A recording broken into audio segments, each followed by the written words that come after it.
Mais uma vez, bom dia a todos. A paz do Senhor Jesus Cristo.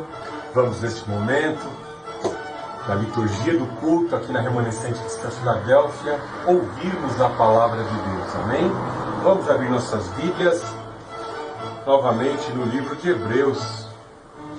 No domingo passado tivemos tanto conteúdo na mensagem que não passamos nem um terço da mensagem ao qual nos propusemos a estar entregando no domingo passado, né? Vamos ler somente um versículo do capítulo 13 de Hebreus e entregar o que for possível ser entregue neste culto, amém? Hebreus capítulo 13, verso 14.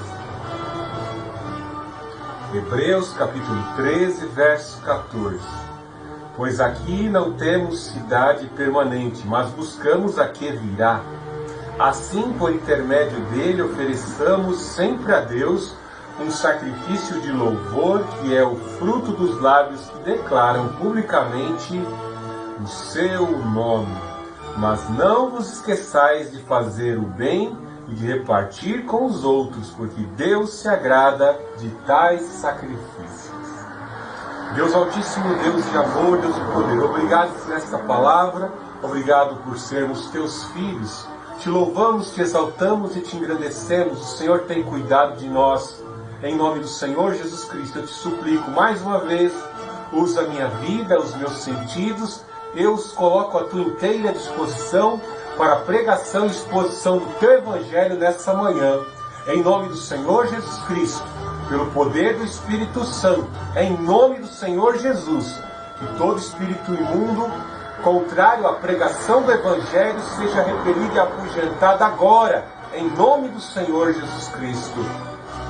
Ó Santo Espírito, trabalha no ser, na mente dos que nos ouvem pela plataforma do YouTube, todos os remanescentes que estão nos ouvindo pela plataforma do YouTube, sejam iluminados pelo poder desta palavra, que estejam, depois de tê-la ouvido, se preparando para oferecer sacrifício de louvor, através do testemunho, da exposição da palavra e de um viver que vive em sacrifício de louvor, para louvar e engrandecer o Senhor Jesus Cristo, aquele que nos chamou e nos vocacionou. Glorificamos assim o Deus Altíssimo, glorificamos o Senhor Jesus, glorificamos o Santo Espírito. Amém. Louvado seja o nome do Senhor Jesus Cristo. Pregamos a palavra de Deus no domingo passado e o tempo não foi suficiente para estarmos entregando todo o conteúdo. E assim estamos nós aqui para dar continuidade à segunda parte desta mensagem. Nós assim dissemos que no capítulo 13 do Tratado de Hebreus, vemos o misterioso escritor de Hebreus estar tecendo 7 orientações imprescindíveis para que os cristãos pudessem se proceder. A exortação mais importante e que ele trabalha ao longo de toda a Epístola aos Hebreus e que deveria ser obedecida é de não recuarem, de não retornarem ao judaísmo e de permanecessem firmes na convicção de fé em Jesus Cristo Senhor, que é superior a muitos dos símbolos, aos homens, ao sacerdócio levítico, a Moisés. A esperança trazida pela graça do sacrifício do Senhor Jesus Cristo é superior à lei. Então, este fundamento essencial era a orientação fundamental. E trabalhamos também algumas orientações testemunhais, pois encontramos no 13:1, não se absterem da hospitalidade, ou seja, eles deveriam exercer o amor fraterno para com o próximo, testemunhando o Evangelho do Senhor Jesus Cristo, oferecer hospitalidade aos missionários, aos evangelistas, lembrando-se dos presos em Cristo Jesus, não os criminosos que cometeram deliberadamente crimes, mas aqueles que foram presos por amor a Cristo, por serem cristãos, né? Eles se colocarem na mesma condição, e quando se colocassem na mesma condição, eles intercedessem e sempre se lembrassem desses que estavam padecendo por amor a Cristo, né? Eles honrarem o matrimônio, a família, o casamento, não incrementarem atividades ilícitas no leito conjugal, ou seja, honrarem o casamento, ciente de que Deus virá para julgar o adultério, o divórcio, a imoralidade. Vemos também outra orientação importante, a que os cristãos não fossem gananciosos, não agissem com usura, né? Procurando viver vida de contentamento, ciente de que o verdadeiro tesouro imperecível, no lugar onde não haverá mais crise, será quando o reino de Deus efetivamente for estabelecido na glória, né? E aí vemos que ele se lembra do texto, foi aqui que nós paramos, né? Não continuamos as outras exortações. Ele se lembra de algo muito importante para a vida dos cristãos, daqui eu retomo, ele se lembra do testemunho de Josué. Ele usa o exemplo do capitão da fé, que nos traz a tipologia do Senhor Jesus Cristo. Josué, quando fazemos a transliteração do nome Josué para o português, podemos compreender que Josué significa o capitão da nossa salvação.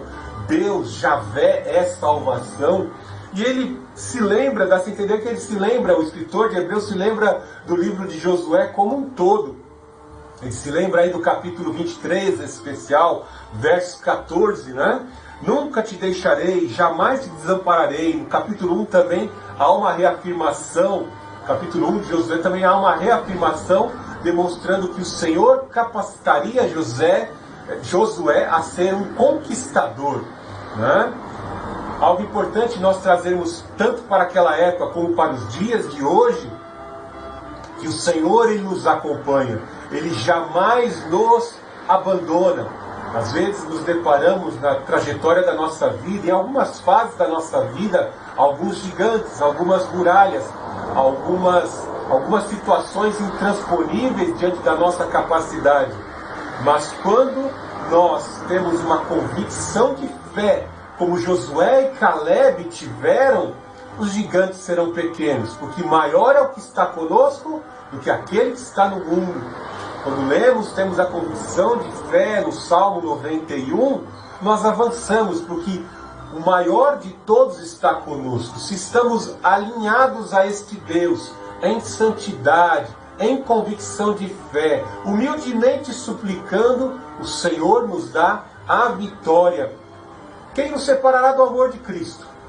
Nem a angústia, nem a perseguição, nem perigo, nem espada, nem a morte pode nos separar deste Deus. Por isso que ele afirma, jamais te desampararei. Até no último instante este Deus está conosco, para nos sustentar e guardar. Quantos no seu último inspiro de inspirar de vida, mesmo tendo sido um grande conquistador, tendo grandes fortunas guardadas em bancos, de sorte que tudo isso que foi conquistado, nada poderá ser levado para a eternidade. É uma ilusão, é uma falácia, é uma mentira, um engodo acreditar na filosofia dos faraós, de acreditar que estar acumulando tudo aquilo em pirâmides poderia ser desfrutado na vida após a eternidade. Então, o que nós temos que guardar em nossos corações é essa palavra de fé, essa palavra que fomenta a nossa fé e fortalece a nossa convicção, que é: nunca te deixarei, jamais te desampararei. Mesmo os cristãos que tinham sido presos, que estão citados aí no verso 3, né? No 13:3, mesmo os que tinham sido presos por amor a Cristo, tiveram seus bens confiscados, né? O Senhor jamais nos desampara. Quando temos esse precioso tesouro em vaso de barro, 2 Coríntios capítulo 4, né? Quando nós temos essa convicção, nós vamos entender que tudo aqui nessa terra é temporário e efêmero. Nós não poderemos levar para a eternidade. Veja no 13:6. De modo com plena convicção digamos: o Senhor é quem me ajuda, não temerei. Que poderá me fazer o homem?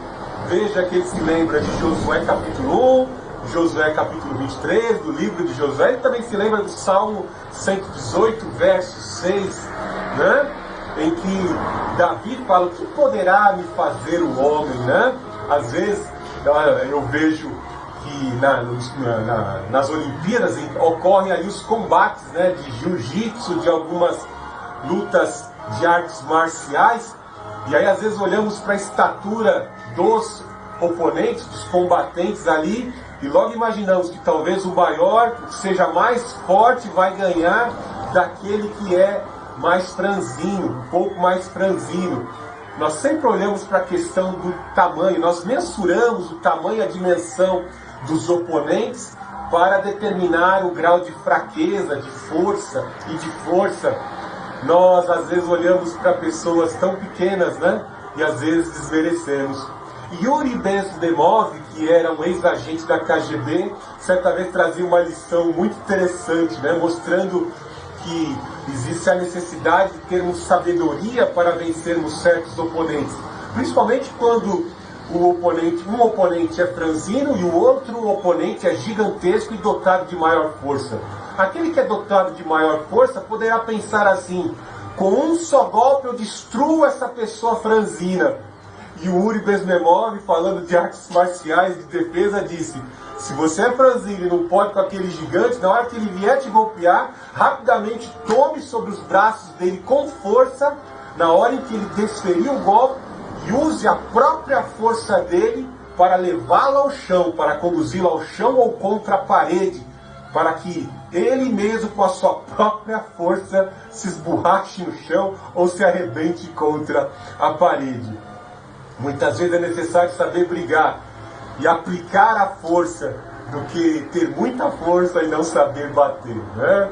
Existem aí técnicas que eu não vou estar incrementando. Algo maravilhoso é que o nosso Deus, Ele sabe, Ele conhece as nossas entranhas, conhece as nossas fraquezas, sabe que somos pó, que nós retornaremos ao pó, temos competências limitadas, né? Lá em 1 Pedro capítulo 5, ele nos dá ali algumas recomendações, e a essência de alcançarmos o poder deste que é o maior de todos é nos humilharmos diante da potente mão de Deus. Ó, humilhai-vos diante da potente mão de Deus, e ao seu devido tempo ele nos exaltará. Primeiro, ele requer de cada um de nós que somos franzinos, pequeninos, nos humilharmos, reconhecermos que Ele é o único Deus e Ele sim tem força para abrir porta, Ele sim tem força para fechar a porta, Ele tem a vida e a morte em suas mãos. E no tempo certo, quando Ele vê humildade, quando o Deus Altíssimo, esse Deus Todo-Poderoso, vê que os valores foram incrementados em nosso coração, Ele mostra que Ele derrota aquele que se ostenta, aquele que é orgulhoso, cheio de orgulho. Ele põe por terra, ele desbarata o cativeiro, ele vence a enfermidade e deixa os médicos perplexos. Esse é o Deus que nós servimos. Então, o que poderá me fazer o homem? Nada nos separará do amor de Cristo. Nós não temos que temer nem mais a morte, porque a morte foi vencida por esse que é Deus Todo-Poderoso. O Filho do Deus Altíssimo venceu na sua carne o pecado e a morte. Ele recebeu na sua carne o veneno da morte, da serpente, e destruiu a morte em sua própria carne. E assim o Espírito do Pai ressuscitou o Senhor Jesus dentre os mortos. E quando Ele ressuscita, Ele fala: todo aquele que crê em mim, ainda que morra, viverá. Quando eu for erguido sobre a terra, eu atrairei toda a multidão. Os homens são atraídos de todo o mundo para olharem para a cruz de Cristo, aquele, o único que venceu a morte, que tem poder sobre ela. O que poderá nos fazer os homens? Os homens não são de nada diante de Deus. São presunçosos e todos um dia, todos vão dobrar os joelhos e reconhecer que Jesus Cristo é o Senhor. Veja no verso 7, lembrai-vos dos vossos líderes que vos pregaram a palavra de Deus, observando-lhes atentamente o resultado de vida e imitando-lhes a fé. Veja o versículo 17. Algo de maravilhoso nos textos, tanto nos salmos como na literatura judaica, são os paralelismos sinônimos. Ou seja, por meio da repetição, a didática, o método didático utilizado pelos judeus, de repetição, facilita o aprendizado do povo de Deus.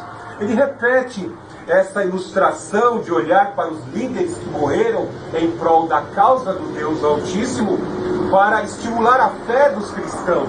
Veja no verso 17: obedecei aos vossos líderes, sendo-lhes submissos, pois eles estão cuidando de vós, como quem há de prestar conta, para que façam com alegria e não gemendo, pois isso não vos seria útil.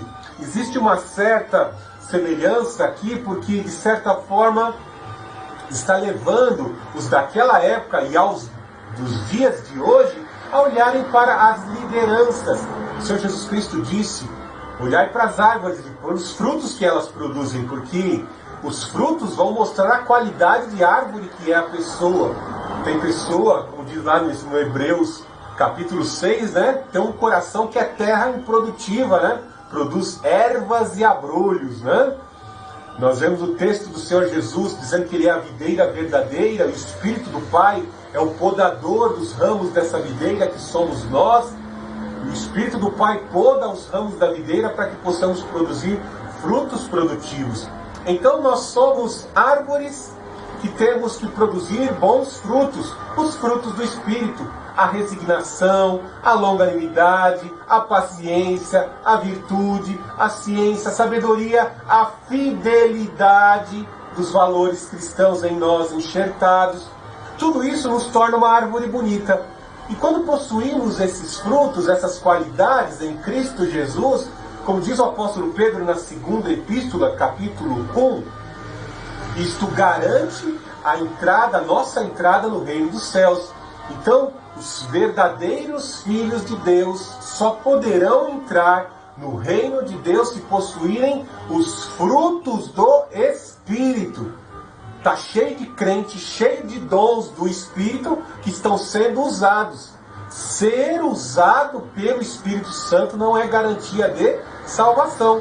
Porque tem muitos homens que estão sendo usados por Deus, pelo poder do Espírito de Deus, manipulando o poder de Deus, mas estão em pecado. Veja Sansão, usava o poder de Deus, mas estava em pecado, né? Só depois que perdeu os olhos lá e estava trabalhando, fazendo serviço de burro no moinho, é que ele se arrependeu verdadeiramente e pediu vingança, né? Invocou o Goel, o vingador de sangue, para vingar os seus olhos furados, né? Olho por olho, dente por dente, né? Ele se lembrou da lei. Vinga os meus olhos, Senhor. Ele chamou o Goel, o vingador, e o vingador veio vingá-lo ali no templo de Dagon, derrotando aqueles que furaram seus olhos. O Senhor restaurou a sua fé no último instante de vida. Então é muito importante nós termos os frutos do Espírito, essas qualidades. E nós, como filhos de Deus, Paulo dizia: sede meus imitadores, como eu sou de Cristo. O apóstolo Paulo, ele tinha todos os frutos, todos os dons e todos os ofícios ministeriais. Ele tinha todos os ministérios, era profeta, mestre, evangelista, pastor. Ele tinha todas as qualidades, todos os ofícios ministeriais, e tinha todos os dons: visão, revelação, profecia, variedade de línguas. Ele dizia: oro mais em língua do que todos vós. Ele até se orgulhava, né? Paulo tinha um pecadinho ali, mas esse pecadinho de orgulho, o Senhor colocou um espinho na carne dele para que ele não se orgulhasse de ter tantos dons e tantas faculdades sobre os seus ombros ministeriais, né? Por isso foi colocado um espinho na carne dele, né? Então veja aqui que ele fala: lembrai-vos dos vossos líderes que vos pregaram a palavra de Deus. Lembre-se também que no capítulo 11 existe a galeria dos heróis da fé. Quando olhamos para Abraão peregrinando, mas crendo nas promessas, a sua fé em subir ao monte Moriá e sacrificar o filho da promessa.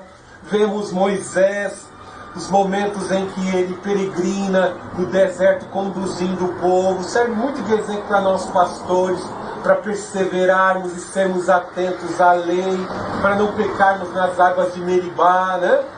Tem tantos exemplos ali. Veja Josué, né, que foi citado instantes atrás, no verso 5, né? Vemos aí que Josué foi recomendado, medita na minha lei de dia e de noite, não desvia para a esquerda, não desvia da minha palavra, obedece à minha lei, ela é condicional. Se você obedecer, você vai ser um conquistador. Então vemos que a palavra de Deus, lâmpada para os meus pés é a tua palavra, é luz para os meus caminhos. Uma coisa bem certa, existem líderes que se sucedem bem porque obedecem à palavra de Deus. Mas existem líderes também que nos servem de exemplo e que procedem mal, desobedecendo parte das Escrituras. E os seus ministérios são afetados. Veja alguns pastores que caíram. Não vou citar nomes aqui, mas talvez você conheça alguns. Que eram líderes, tinham ministérios grandes. E por conta da ganância, por conta da lascívia, da imoralidade, caíram, ficaram no meio do caminho. Veja alguns irmãos que andavam com você em certos estágios da igreja, lembra? Você pega aquelas fotos antigas da igreja, você encontrava lá um pastor, aí de repente um comenta, ó, você lembra desse pastor aí? Caiu, lembra? Ficou lá atrás, né? Só Deus sabe como é que ele está agora, não tenho mais notícia. E os que morreram em pecado, né? Foram flagrados em pecados e morreram em pecado. Então nos servem de exemplo. Veja que aqui ele aponta para aqueles que, os líderes que estavam pregando a palavra. É muito importante. Veja como Satanás sempre buscou, ao longo da história, tomar e derrubar os líderes. Porque eu vejo isso na história de Israel, né? Que Israel sempre olhava para o alto, né? Esperava o socorro do alto e ao mesmo tempo ficavam com os olhos fitos na voz do comandante. Quando Saul foi escolhido rei, ele tinha aproximadamente a minha altura, 2 metros de altura, né?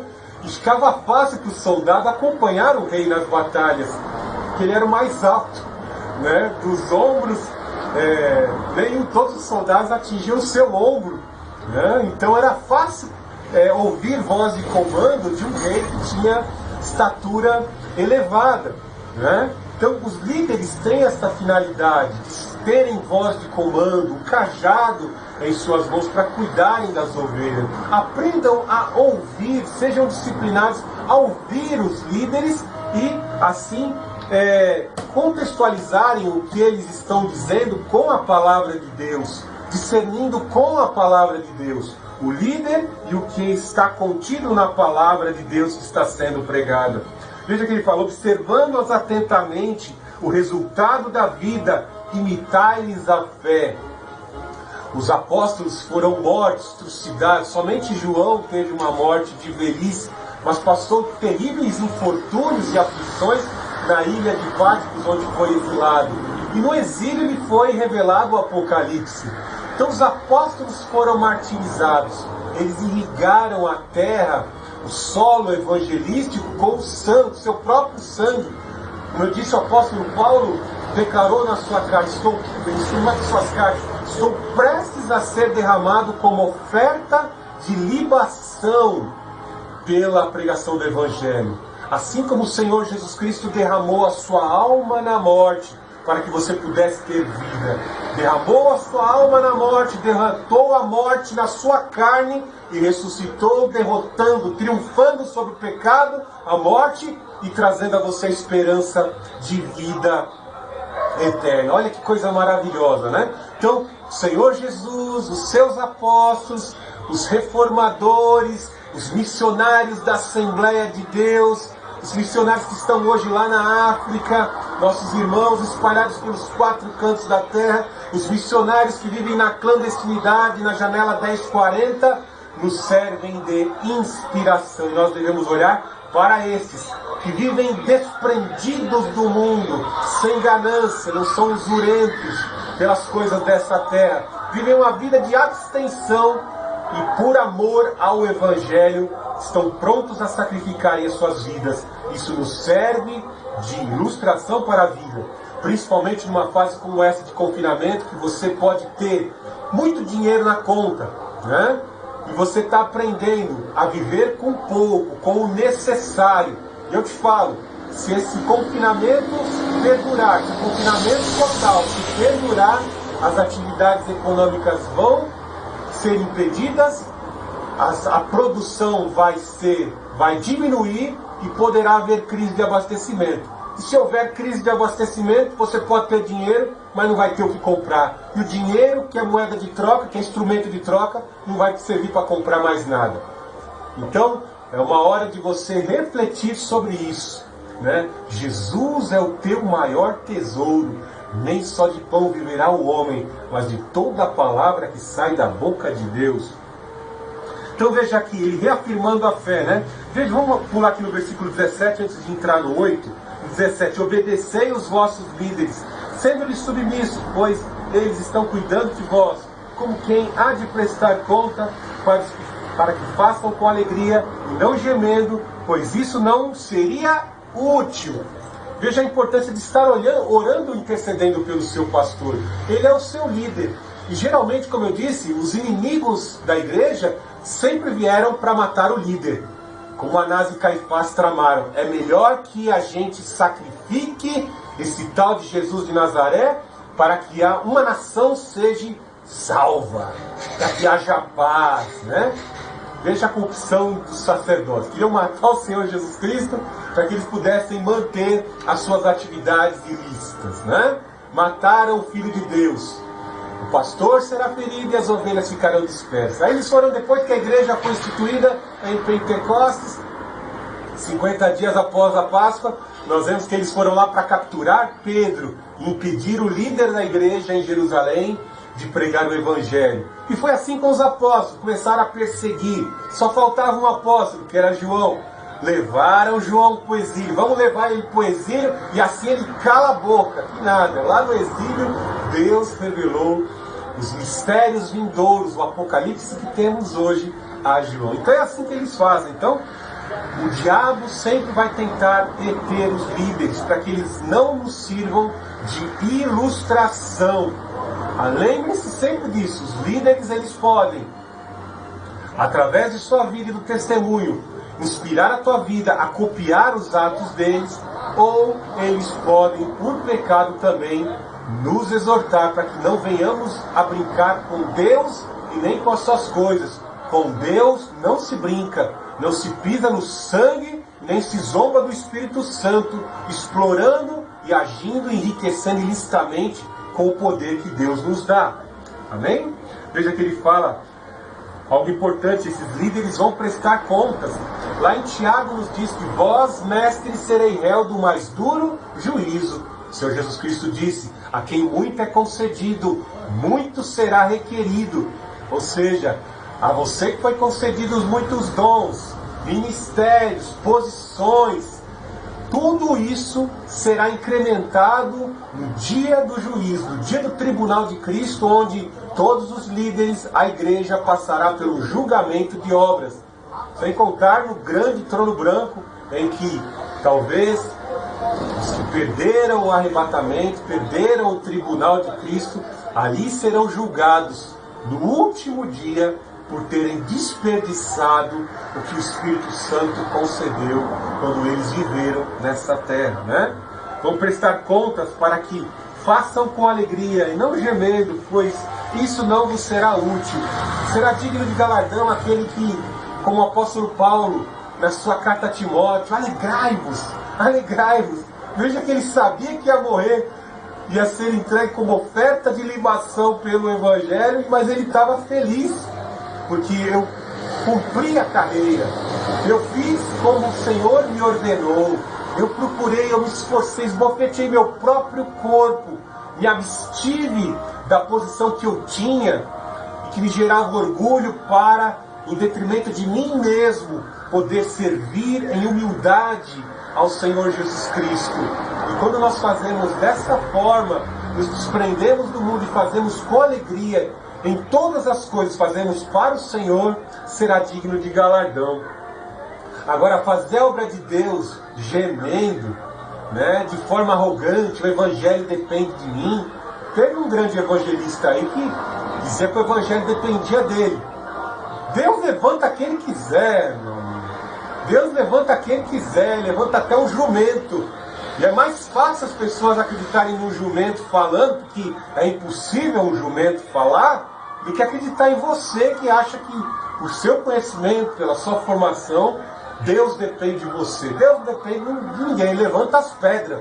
Uma pedra para falar. É impossível uma pedra falar, mas Deus pode cuspir no chão, fazer um homem com a saliva e com o barro e tornar dali um grande evangelista do que você que pensa que é algo grande. Então, Deus dá graça. Graça é o quê? Favor imerecido. Poder, virtude para os humildes, mas resiste aos soberbos. Então, fazer a obra de Deus gemendo, ai, como está pesada a obra. Mano, olha, é um negócio chato falar isso. Mas existem igrejas no Oriente que são perseguidas. A igreja vive na clandestinidade. E as pessoas ali, ó, morrem apedrejadas, morrem crucificadas, glorificando a Cristo. Aqui você tem a liberdade de pegar o seu carrão de luxo e ir para a igreja. Nós não somos ainda perseguidos. Nós não somos perseguidos. O evangelho aqui no Brasil, nas nações ocidentais cristãs, se desenvolve com certa facilidade. Agora, na janela 1040 e debaixo de ditaduras comunistas, ali o negócio fica difícil. Ser cristão ali, testemunhar a Cristo, andar com a Bíblia debaixo do braço, é correr risco de morte. Essa é que é a grande verdade. Né? Então não faça a obra de Deus gemendo, mas se alegre como salmista. Eu me alegro de ir para a casa do Senhor. Eu me alegro de fazer a sua obra e de pregar o seu evangelho. Veja no verso 8. Jesus Cristo é o mesmo ontem, hoje e eternamente. O caráter de Deus é perfeito, assim como o seu poder é perfeito. De eternidade a eternidade. Algo que não pode ser cronometrado. Nosso tempo é cronometrado. O tempo de Deus é eterno, não pode ser cronometrado. O nosso Deus não se aperfeiçoa como nós, pela dor, pelo sofrimento, pelas aflições, pela experimentação. O caráter de Deus é perfeito. Ele é o mesmo ontem, hoje e será eternamente. Se ele curava no passado, se ele exercia poder, milagres, abria o mar vermelho e fazia qualquer ações sobrenaturais, extranaturais, o nosso Deus traz à existência o que não existe. Se ele fez isso no passado, porque ele tem todo o poder, nos dias de hoje esse mesmo poder pode atuar. Então, creia, ele pode ainda ressuscitar mortos, ele pode trazer à existência as coisas que não existem, porque ele é Deus Todo-Poderoso. E aqui está falando quem? Está atribuindo ao Filho de Deus. Muito cuidado, nos dias de hoje existem muitos neo-judaizantes aí, negando que Jesus, a Trindade, colocando Jesus Cristo, o Senhor, numa categoria inferior. Muito cuidado com o neo-judaísmo que está sendo pregado.